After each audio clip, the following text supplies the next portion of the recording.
Hello, I'm Victoria Seed and I'm coming to you from the Vesta Approach in Manchester for this 10 at 11 session, which is a session I create every week on a Friday, 11 o'clock, on a topic related to addiction and family recovery. So this week, what I'm talking about is the 10 ways that you, as family members, friends, partners, colleagues, can make your loved one's substance less appealing. And what I mean by substance is their drug and or alcohol. And there are lots and lots of things you can do to do that without giving up any hope. That is what all my work is about. So if you are a woman who is affected by a loved one's addiction, then please head over to my support group. You can search Not My Addiction in Facebook, or you can look at that link there as well, which I'll post in the comments after the session.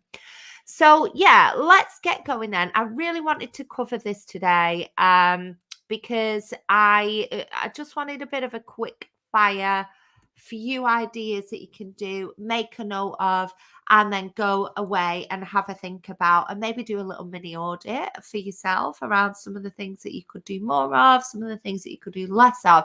And of course, if you're ready to get some help, then reach out to me because I can help. So, number one, the first thing that we need to do is shine a light on the substance. So that means that when we are all covering up what's going on and keeping it in the dark, not wanting anyone to know, kind of not playing, that's not the right word, but kind of giving in really to the stigma and the shame, which is so easy to do and so very understandable. The substance and the addiction and the problems thrive. So they thrive in the darkness. So what we've got to do is shine a light on it. And what I mean by that is just make it as obvious as you can without breaching the trust and the love for your loved one. Number two is show them how it's done. So these all begin with S. So it's like 10 S's, which I quite like the idea of today. You got to show them how life is done. So, model the life that you want your loved one to live.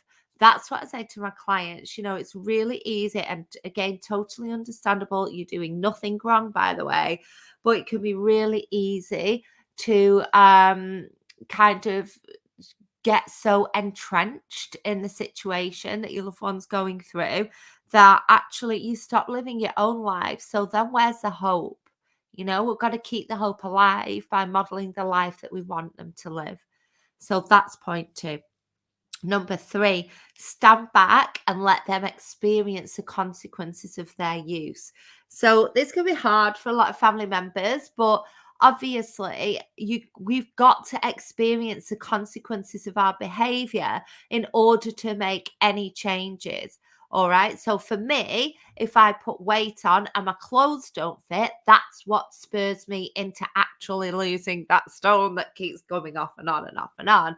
And it's the same concept. So if you think about any big changes that you've made, it's usually because the costs are outweighing the benefits. So what we've got to do is stop catching people as they are falling from the natural consequences of use. So obviously we want to love and protect, say we're there for them, tell people we love them, but we can't be constantly rescuing, because if they experience no consequences of the use, then they're just not going to change.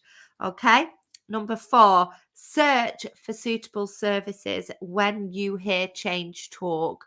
So when you hear your loved one saying things like, oh, that's it, I want to make a change, I've had enough of this, I've had enough of this being in my life, whatever it is, whatever language is used, listen out for it and make sure that you've done a search for suitable services. Now, this doesn't need to be all encompassing. I did a live on this recently.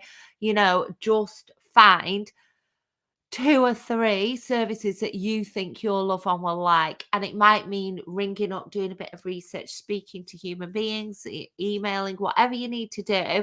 So because you know your loved one, you know your loved one more than any professionals in any kind of support services.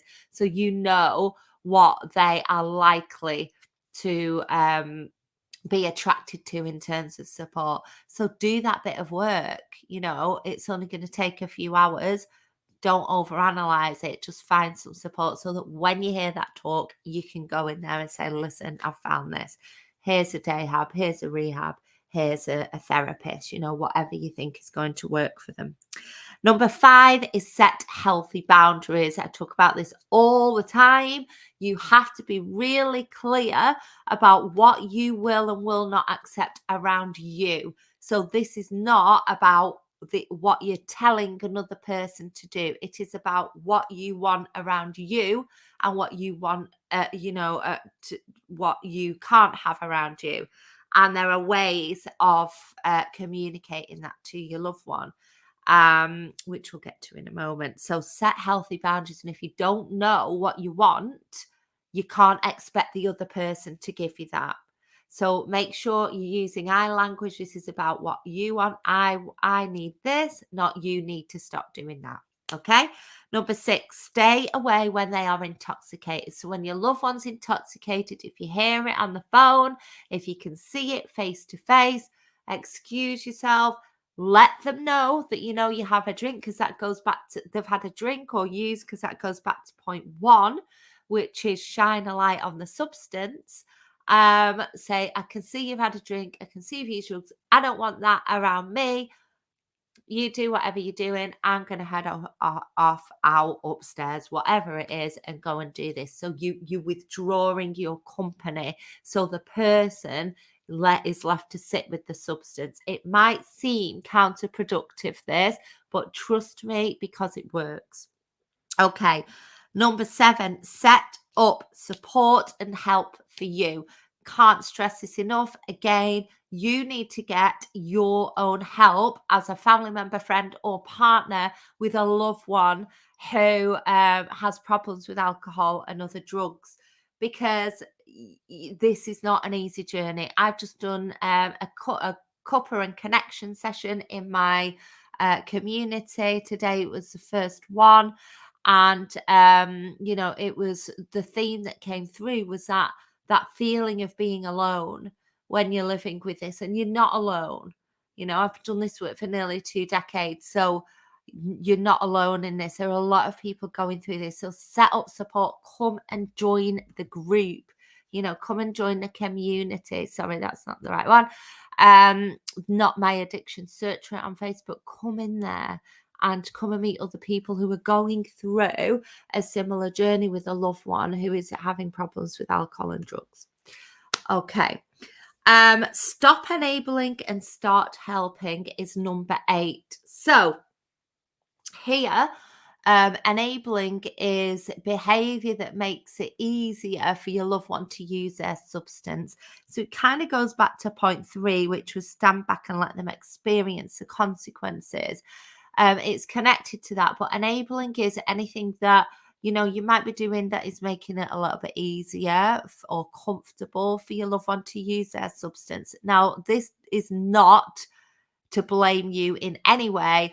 Most families do this because of the love and the care and the kindness that they have for the loved one. But if we keep doing that, if we keep making it easier for them to use the substance, it's just going to stay being attractive. Okay. And we want to be making the substance use less attractive. So stop enabling, start helping. We help to find them recovery, to support them, to motivate them into recovery. But anything that makes it easier for them to use the substance, we try and reduce that. Okay. Number 9 is support with love, care, compassion, and kindness. So, the anger, the frustration, all those things you're going to feel, and you're not going to do this 100% of the time. It's impossible. But tell your loved one that you love one. Tell them that you're there for them. Tell them you're going to help them through their recovery.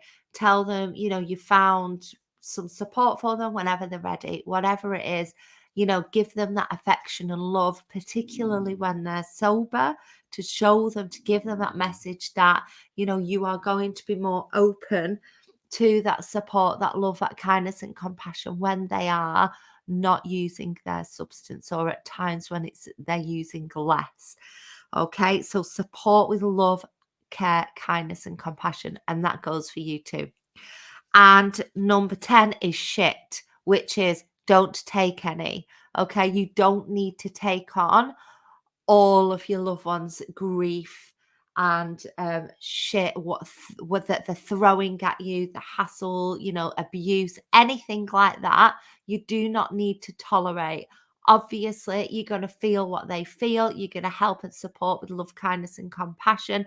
But if there is anything that is putting you at any risk or in any danger, you do not have to tolerate that. Okay, so if you need help with any of this stuff, please get in touch with me. Come and join the community. Not My Addiction. Or you can download my 10 Ways to Family Recovery as well, which is on the website festaapproach.co.uk/freebie. And I hope that was helpful. I will see you next week.